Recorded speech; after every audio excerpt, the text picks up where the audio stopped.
اعوذ باللہ من الشیطان الرجیم بسم اللہ الرحمن الرحیم هو اللہ الذی لا الہ الا هو عالم الغیب والشہادۃ هو الرحمن الرحیم اللہم صلی علی سیدنا محمد وعلی علی سیدنا محمد بعدد کل معلوم لک حرفا حرفا الفا الفا دائما ابدا الصلاۃ والسلام علیک یا رسول اللہ، الصلاۃ والسلام علیک یا حبیب اللہ، الصلاۃ والسلام علیک یا نبی اللہ۔ محترم سامعین، قارئین، ناظرین اور حاضرین، السلام علیکم ورحمۃ اللہ وبرکاتہ۔ آئیے آج ایک بہت ہی دلچسپ اور گہرا موضوع پر ہم لوگ گفتگو کرتے ہیں اور دیکھتے ہیں کہ اللہ والے لوگوں کے جو اقوال ہوتے ہیں وہ کس طرح سے کبھی کبھی الگ ٹائپ کے ہوتے ہیں جس میں ہم لوگ کنفیوز کرتے ہیں۔ اسی طرح کا ایک قول حضرت امام شبلی رحمۃ اللہ علیہ کا ہے جس پر ہم لوگ آج جرا کریں گے اور نہایت عمدہ طریقے سے اس موضوع پر بات کریں گے، چونکہ یہ ایک گہرا موضوع ہے اور ہر خاص و عام کے لیے تو نہیں ہے۔ البتہ وہ لوگ جو ابھی نئے نئے مرید ہوئے ہیں وہ شاید نہیں سمجھ سکیں، لیکن جو پرانے مرید ہیں جس کو منتہی کہتے ہیں، مطلب منتہی لوگوں کا آج موضوع ہے، مبتدیوں کا موضوع نہیں ہے، لیکن پھر بھی اگر شوق ہے، ذوق ہے تو سب لوگ اس کو دیکھیں، سمجھیں، تاکہ پتہ چلے کہ اللہ والوں کے جو جملے ہوتے ہیں اس کو ہم لوگ کیسے دیکھ سکیں، سمجھیں اس کو اور اس پر غور کر سکیں۔ چنانچہ حضرت امام شبلی رحمۃ اللہ علیہ کا ایک قول ہے کہ اگر میں نے نماز پڑھی تو شرک کیا اور اگر نہ پڑھی تو میں نے کفر کیا۔ میں نے نماز پڑھی تو شرک کیا اور اگر نہ پڑھی تو میں نے کفر کیا۔ یہ جملہ حضرت امام شبلی رحمۃ اللہ علیہ کا ہے۔ مطلب یہ ہوا کہ نماز کا پڑھنا شرک ہے اور نہ پڑھنا کفر ہے بقول ان کے۔ اب شرک کروں یا کفر کروں بات سمجھ میں نہیں آتی ہے۔ یہ جملہ صرف ایسی گڑھی ہوئی نہیں ہے بلکہ اس کا حوالہ بھی دیکھیے، مکتوبات صدی حضرت مخدوم شرف الدین یحییٰ منیری رحمۃ اللہ علیہ، بہار شریف، ان کی کتاب مکتوبات میں مکتوب نمبر 41 میں صفحہ نمبر 291 پر آپ کو یہ قول مل جائے گا کہ در حقیقت انہوں نے یہ بات بیان کی تھی اور اس کا تذکرہ حضرت مخدوم شرف الدین یحییٰ منیری رحمۃ اللہ علیہ بھی کرتے ہیں۔ تو سوال یہ ہے کہ اس قول کی کیا تشریح ہو سکتی ہے؟ اس قول کی تشریح کے بارے میں بتائیے اور تفصیل سے دلائل کی روشنی میں وضاحت فرمائیے۔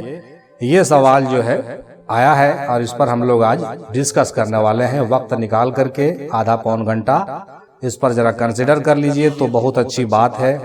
ہم لوگ کچھ نئی بات سیکھ سکیں گے اور تصوف کی دنیا میں ذرا ہم لوگ ڈھونڈیں موتیوں کو اور تلاش کریں حق کو۔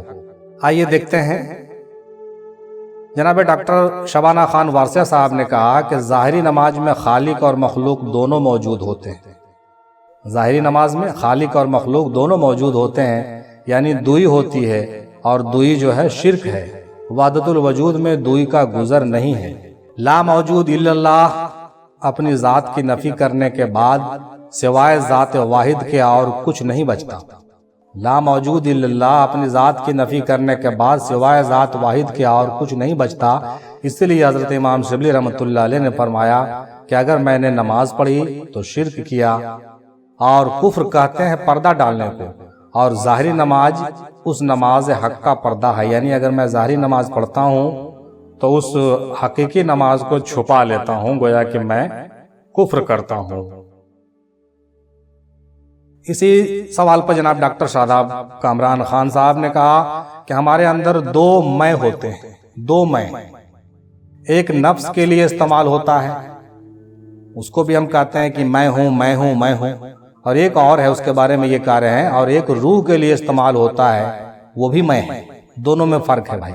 ہمارے اندر دو میں ہوتے ہیں، ایک نفس کے لیے ہوتے ہیں اور دوسرا روح کے لیے ہوتا ہے، اور نفس کے لیے شریعت لازمی ہے۔ جب ہم کہتے ہیں کہ میں ہوں تو اس پر شریعت لازم ہے، اور نفس کو ہی نماز پڑھنے کا حکم ہے، اور اگر نفس یہ حکم نہ بجا لائے تو یہی کفر ہے۔ اگر نفس جو ہمارا ہے جس کو میں کہہ رہا ہوں کہ میں ہوں، تو اس کے لیے شریعت ہے اور اس کے لیے نماز پڑھنا بالکل ضروری ہے اور اس کو وہ حکم بجا لانا ہے۔ لیکن جو ہمارے اندر کا جو وہ میں ہے جو جس کا تعلق روح سے ہے، جس کو یوں کہیں کہ اقبال نے اس کو خودی سے جوڑ کر کے بیان کیا ہے کتابوں میں، کلیات میں خودی کے بارے میں ذکر کیا بار بار انہوں نے، تو ان کا تعلق جو تھا، ان کا جو مقصد تھا وہ تھا اس روح والے میں کے بارے میں وہ بات کرتے تھے، لہٰذا اس میں اور اس میں کو سمجھنے کی ضرورت ہے۔ تو جو کوئی نفس والا میں کے بارے میں کہہ رہا کہ میں ہوں، میں معراج افضلی ہوں، تو مجھ پر نماز پڑھنا جو ہے بالکل لازم ہے، لیکن جو میرے اندر میں ہے، جو اصل میں ہوں، اس کو جو ہے نماز پڑھنے کی ضرورت نہیں ہے۔ اللہ اکبر۔ تو یہی یہ کہنا چاہ رہے ہیں جناب ساداب صاحب۔ آگے لکھتے ہیں کہ لیکن جو میں روح کے لیے ہے نا، جو ہماری اصل پہچان ہے، جس سے اللہ کی پہچان جڑی ہوئی ہے، وہ خود اپنے آپ میں حق ہے، اور حق اپنی نماز نہیں پڑھ سکتا۔ اگر حق اپنی نماز پڑھتا ہے تو وہ شرک ہو جائے گا۔ حق کس کی نماز پڑھے گا؟ یہ سارا جو مسئلہ ہے نا صاحب، یہ انڈرسٹینڈنگ کا ہے۔ اگر میں اپنے آپ کو نفس مان رہا ہوں تو میرے لیے نماز ضروری ہے، جیسا کہ میں نے اوپر ذکر کیا، اور اگر میں اپنی اصل پہچان کو میں مان رہا ہوں، اصل والی چیز کو، اصل جوہر کو میں مان رہا ہوں، تو خود کی نماز نہیں ہوگی، خود کی نماز نہیں ہوگی، یہ شرک ہوگا، بالکل یہ شرک ہوگا۔ یہاں پر یہ قول میں اپنے طرف سے ایڈ کر رہا ہوں، مجھے یاد آ رہا ہے کہ حضرت منصور حلاج رحمۃ اللہ علیہ سے لوگوں نے پوچھا کہ آپ ان الحق کا دعویٰ کرتے ہیں، میں خدا ہوں کہتے ہیں، لیکن آپ نماز بھی پڑھتے ہیں، جیل کے اندر بھی آپ نے اتنی نمازیں پڑھی، رات بھر آپ نے نفل ادا کیے، تو آخر آپ سجدہ کس کو کرتے ہیں؟ جب آپ خود ہی خدا ہیں تو سجدہ کس کو کرتے ہیں؟ تو آپ نے بہت پیارا جواب دیا تھا، اور یہ فرمایا تھا کہ میں اپنے باطن کو سجدہ کرتا ہوں، یعنی میرا ظاہر میرے باطن کو سجدہ کرتا ہے۔ یہ اس بیان سے بھی بہت ساری بات واضح ہو جاتی ہے جو بہت گہری ہے۔ مختصراً یہ ہے کہ حق کی پہچان جہاں تک ہوتی ہے، ان کا بیان بھی ویسا ہی ہوتا ہے۔ جس آدمی کی پہچان جہاں تک، اس کے لیے خدا ویسا ہی ہے، اور وہاں تک وہی بات ہے، یعنی ان لوگوں کی باتوں کو وہی سمجھ سکتا ہے جو ان کے اسٹیٹس کا ہوگا، یعنی جو اس منزل پر ہوگا وہی ان اللہ والوں کی باتوں کو سمجھ سکے گا، دوسرے لوگ بالکل نہیں سمجھ سکتے۔ یعنی کہ جب آپ پوری طرح سے نفس میں بندہ ہیں تو آپ کو تو نماز ہر حال میں پڑھنی ہوگی، اور اگر نہیں پڑھیں گے تو وہ کفر ہوگا، یہی شریعت کا حکم ہے۔ لیکن جب آپ کی روحانی ترقی ہوگی تو آپ کی انڈرسٹینڈنگ بھی بدل جائے گی، آپ کا اسٹیٹس بھی لیول بدلے گا، اور جب آپ حضرت امام شبلی رحمۃ اللہ علیہ کے مقام پر پہنچیں گے تو آپ کو سمجھ آئے گا کہ میں نماز کس کی پڑھوں۔ جب سب ایک ہے تو پھر نماز کس کی ہوگی؟ صرف سمجھ کی بات ہے صاحب۔ یہ بہت ہی عمدہ تجویز اور بیانات آپ نے بھی سماعت فرمایا۔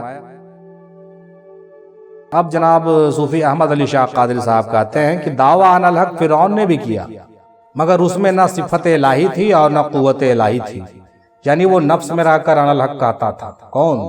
دعویٰ عن الحق جو کہتا تھا وہ فرعون بھی کہتا تھا، میں خدا ہوں کا نعرہ تو فرعون و نمرود بھی دیتا تھا، لیکن یہ سمجھنا ضروری ہے کہ وہ کہاں سے کہہ رہا تھا، اس کا مقام کیا تھا، یعنی وہ نفس میں رہ کر عن الحق کہتا تھا، خدائی دعویٰ کرتا تھا۔ اسی طرح آج کل جو خود کو خدا مانتے ہیں بغیر صفت و قوت کے بھی مثل فرعون کے ہیں، جبکہ اس کے بالکل برعکس حضرت منصور حلاج رحمۃ اللہ علیہ کا عن الحق کہنا خدا کا کہنا تھا، وہ اس مقام پر تھے۔ اس طرح حضرت بایزید بستامی رحمۃ اللہ علیہ کا سبحانی معظمہ شانی کہنا ان کا مقام تھا۔ پھر جب آپ کو ہوش آتا تو آپ کلمہ شہادت پڑھتے، اور ان دونوں مقام میں بہت فرق ہے بھائی۔ یعنی جب وہ منصور حلاج رحمۃ اللہ علیہ اور حضرت بایزید بستامی رحمۃ اللہ علیہ اپنے خاص کیفیت میں چلے جاتے تو وہاں پر عن الحق اور سبحان معظمہ شانی کا دعویٰ کر دیتے تھے، لیکن جب وہ اپنی ہستی میں لوٹتے تھے تو پھر کلمہ پڑھتے تھے لا الہ الا اللہ محمد رسول اللہ۔ یہ نہایت ہی عمدہ بات ہے جس کو سمجھنا چاہیے۔ اور اسی طرح حضرت امام شبلی رحمۃ اللہ علیہ کا یہ قول انہوں نے کس مقام پر جا کے کہی ہے، یہ جاننا بہت ضروری ہے۔ حقیقی معنوں میں اس قول کو سمجھنے کے لیے اس مقام پر جانا ہوگا۔ ناسوت میں رہ کر ملکوت و جبروت کی بات کیسے سمجھ میں آئے گی؟ وہاں جانا شرط ہے، اصل بات وہاں جانا ہے، ہوائی بات کرنے سے کام نہیں چلے گا۔ اور بالخصوص اس فرق کو سمجھنا ضروری ہے، جیسا کہ انہوں نے کہا کہ منصور حلاج رحمۃ اللہ علیہ کے عن الحق کو اور فرعون و نمرود کے عن الحق کو، یہ دونوں عن الحق میں فرق سمجھنا بہت لازمی ہے، جس کا اشارہ یہ حضرت ابھی کر رہے ہیں۔ مزید انہوں نے کہا کہ اگر معرفت جاننے کے بعد دوئی شرک ہے، جیسے کہ نماز پڑھنا کیونکہ وہاں بندہ اور خدا ہوتا ہے، تو اسی طرح تو پیر کو تعظیم سجدہ کرنا بھی شرک ہوگا، پیر کو تعظیمی سجدہ کرنا بھی شرک ہوگا، پھر تو تصور سیک بھی شرک ہی ہوگا۔ کیا مرید سے خدا جدا ہے؟ نہیں ہے، کلمہ تو ایسے نہیں کہتا۔ اسی لیے امام شبلی رحمۃ اللہ علیہ کی بات کو سمجھنا اتنا آسان نہیں ہے۔ اللہ ہمیں فرعون کے راستے سے ہٹائے اور ان لوگوں کے راستے سے ہٹائے جو غلط فہمی کے شکار ہیں۔ مزید انہوں نے کہا کہ حضور صلی اللہ علیہ وسلم مظہر حق ہیں، مگر آپ نے عبودیت کے مقام کو پسند کیا ہے اور وہ بندگی میں ہمیشہ رہے اور ہمیشہ جو ہے شریعت کا اہتمام کرنے کی ترغیب ہم لوگوں کو دیے۔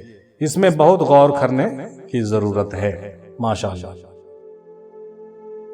جناب سید ایوب چشتی صاحب اپنے پیر و مرشد کے ایک بیان کے حوالے سے گفتگو کرتے ہیں کہ جس کو اللہ کا دیدار ہو گیا اس کا نماز قائم ہو گیا۔ جس کو اللہ کا دیدار ہو گیا اس کا نماز قائم ہو گیا اور اس کا پھر نماز پڑھنا شرک ہوگا، اور جس نے اللہ کا دیدار نہیں کیا اور جس کی نماز قائم نہیں ہوئی اسے نماز ہر حال میں پڑھنا ہوگا، نہیں پڑھنے سے اس پر کفر عائد ہوگا۔ حدیث شریف میں ہے کہ جس نے اپنے مقصد کو حاصل کر لیا پھر اس کے حصول کے لیے عبادت کا ارادہ کیا تو اس نے شرک کیا۔ جس نے اپنے مقصد کو حاصل کر لیا اور پھر اس کے حصول کے لیے عبادت کا ارادہ کیا تب جا کر کے اس کی بھی شرک ہونے لگی۔ نماز کو کسی حال میں نہیں چھوڑا جا سکتا میرے بھائی، مگر سب سے پہلے نماز کیا ہے اس کی پہچان کرنی ضروری ہوتی ہے۔ نماز وصل میں سجدہ کہاں، سلام کہاں، خود ہی خدا ہو تو پھر آقا کہاں، غلام کہاں، خود ہی خدا ہو تو پھر آقا کہاں، غلام کہاں۔ جناب مشافق نواز صاحب نے کہا کہ حضرت امام شبلی رحمۃ اللہ علیہ نے فرمایا اگر میں نے نماز پڑھی تو میں نے شرک کیا۔ یہ کلمات ان لوگوں کے لیے کہا گیا ہے جو نماز تو ادا کرتے ہیں لیکن نماز کی حقیقت سے محروم ہیں، اللہ کی معرفت سے بھی محروم ہیں۔ یہ ان لوگوں کے لیے امام نے یہ بات کہی ہے۔ اسی لیے قرآن پاک میں اللہ تعالیٰ فرماتے ہیں، سورہ ماؤن آیت نمبر 4 سے 6 تک دیکھیے، جس کا ترجمہ ہے کہ ان نمازیوں کے لیے تباہی ہے جو نماز کی حقیقت سے بے خبر ہیں اور ان کی نماز صرف دکھاوا ہے۔ مزید انہوں نے کہا کہ عبادت نام ہے خدا میں فنا ہونے کا، اور نماز وہ معراج ہے جس میں خدا کے سوا کوئی نہ ہو، جیسا کہ ارشاد باری تعالیٰ سورہ طٰہٰ آیت نمبر 14 میں ہے، بے شک میں ہی اللہ ہوں، میرے سوا کوئی معبود نہیں، سو تم میری عبادت کیا کرو اور میری یاد کے لیے نماز قائم کرو۔ سورہ کہف آیت نمبر 110 دیکھا جائے، اور اپنے رب کی عبادت میں کسی کو شریک نہ کریے۔ جس نے خالق کی عبادت میں اپنے آپ کو فنا نہیں کیا اور اللہ کے سوا کسی کو شریک کیا وہی نماز شرک ہے۔ جس نے خالق کی عبادت میں اپنے آپ کو فنا نہیں کیا اور اللہ کے سوا کسی کو شریک کیا وہی نماز شرک ہے، یعنی عبادت میں فنا ہونا بالکل لازم ہے۔ ایک حدیث میں ہے کہ رسول پاک صلی اللہ علیہ وسلم فرماتے ہیں اللہ تعالیٰ اس نماز کو قبول نہیں کرتا جس میں آدمی اپنے جسم کے ساتھ اپنے دل کو حاضر نہ کرے۔ در منصور میں یہ بات آپ کو مل جائے گی۔